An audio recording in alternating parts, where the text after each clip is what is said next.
All right, sports fans, how's everybody out there doing? William Martin coming at you one more time here on YouTube with another edition of the 300 Pounds of Sports Knowledge Podcast. Well, folks, Conference Championship Sunday in the NFL is upon us. 4 teams remain, 2 slots. 2 slots to see who is going to get to Super Bowl number 55 in Tampa. You have some veteran quarterbacks who have been there and done that, and you have one upstart quarterback who is looking to crash the party. Which 2 teams will advance to Tampa? Now, you're going to start with the NFC Championship game as you have the Tampa Bay Buccaneers, the 5 seed in the NFC, going to Lambeau Field to clash with the Green Bay Packers. And for the Pack, they had the best record in the NFC all season long. You look at quarterback Aaron Rodgers. To me, he is the MVP. I said that he was going to have a phenomenal season this year as soon as I saw the Packers draft Jordan Love in the first round of the NFL draft. On the flip side for the Bucs have not played well all season long, in my opinion. But they're here. They're in this NFC Championship game, and it's all about surviving and advancing. And for me, I thought the Bucs finished strong against weaker competition in the regular season.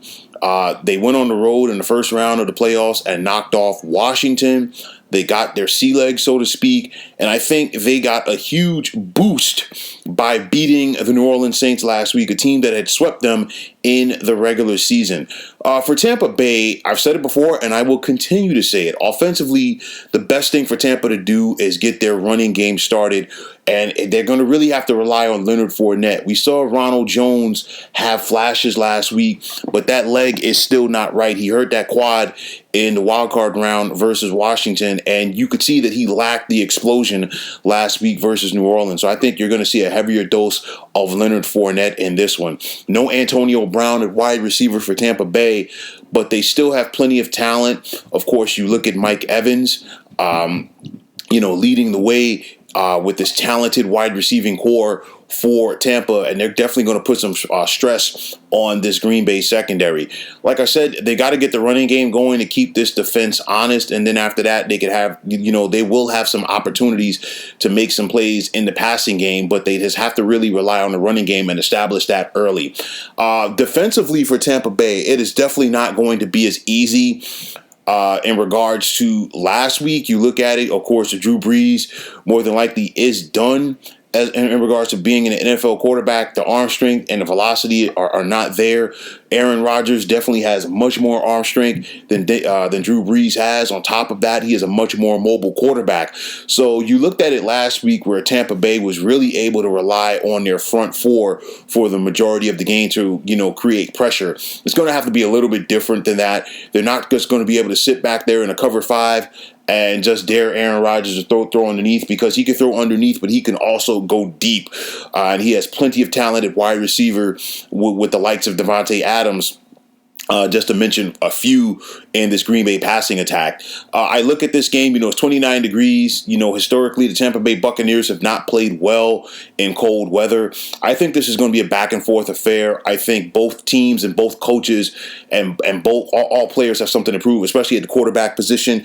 You look at Tom Brady, he is definitely fueled with trying to win a championship outside of the New England Patriots organization, while Aaron Rodgers is looking to prove that he can get back to the big game. This is a guy in Aaron Rodgers, the first time he's going to be playing an NFC Championship game at home.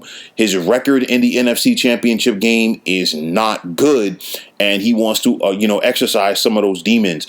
Which number 12 will be at the top of his game, we'll have to wait and see. But I've said it before, and I'll say it again. I do not bet against Tom Brady in the month of January. Therefore, I'm going to take Tampa on the road by the score of 31-27. Now, moving on to the AFC Championship game, you're going to have the top 2 teams in the American Football Conference Championship, or American Football Conference, rather, and 2 old AFL rivals, as you're going to have the Kansas City Chiefs hosting the Buffalo Bills. These 2 teams were the best 2 teams in the AFC all season long, and it's no surprise that they are at this dance. You look at Buffalo, people doubted them all season long, but this team has kept rolling along. The defense is solid. Quarterback Josh Allen is playing with so much confidence right now. He has stepped up his game, and credit to the Buffalo front office for going out there and making the trade with the Minnesota Vikings last offseason to acquire wide receiver Stephon Diggs, because the combination of Allen and Diggs has been tremendous. I know we've seen some good combos quarterback wide receiver wise for the Buffalo Bills over the years. Of course, one that comes to mind is Doug Flutie and Eric Bowles, but arguably the best one was Jim Kelly to Andre Reed. And now Josh Allen and Stephon Diggs are attempting to put their names in the history books of that franchise. You look at it right now, and this passing attack for Buffalo, they can put some fear into this Chiefs secondary. We saw the Cleveland Browns have their opportunities last week, but they simply were unable to close the door. And I think the Buffalo Bills definitely want to go out there and really seize the moment in this one. On the flip side for Kansas City, Patrick Mahomes is good to go. I'm sure that the Chiefs will still be cautious as far as trying to protect him in this game, because this Bills front is much more physical than the front of the Cleveland Browns, and they know that he was in the concussion protocol this past week. So I guarantee you they're going to go out there and not be dirty, but they're going to go out there and play within the realms of the rule book, but they're going to try to be physical with Patrick Mahomes. You look at the Chiefs on offense, and you're not going to stop them from scoring. You have to try to limit their opportunities, which is easier said than done. And you do that by putting a pass rush on Patrick Mahomes, because if you don't, he's going to sit back there in the pocket. He's going to roll around, and he's going to get the football to the likes of Mecole Hardman. He's going to get the football to the likes of Tyreek Hill. He's going to get the football to the likes of Travis Kelce. But like I said, you have to try to limit the big play. You have to try to keep Kansas City within the 20s. That's easier said than done for this team. I look at Buffalo. People have doubted them all season long. Yes, Buffalo's 13-3, but I think they come into this game playing with little house money. They got over the hump in their wild card game versus the Indianapolis Colts. I think it was a big step for them to beat the Baltimore Ravens at home last week, and I think that they have a lot of momentum. Now, for Kansas City, obviously the Chiefs are the defending Super Bowl champions, and they are not going to go down without a fight. But I look at this game. Kansas City comes into this contest favored by 41 degrees game time temperature with a chance of rain. But I just love the way the Buffalo's playing right now. They have all of the momentum in the world, and I'm not going to write them off. And I think Buffalo continues to roll to the Super Bowl with a 34-33 upset over the defending champs. So, folks, that is going to wrap it up. And as always, I want to take this time out to thank you for tuning into the 300 Pounds of Sports Knowledge podcast here on YouTube. I want to take this time out to thank all of the subscribers out there. And if you have not already, please feel free to subscribe to this channel. Now, if you're on Twitter, please feel free to follow me at 300 Pounds of Sports. And like I always say, if you follow me, it'll be my pleasure to follow you right back.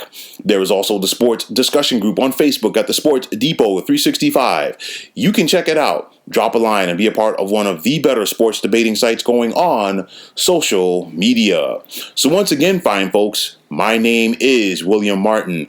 Take care and have yourselves a wonderful day.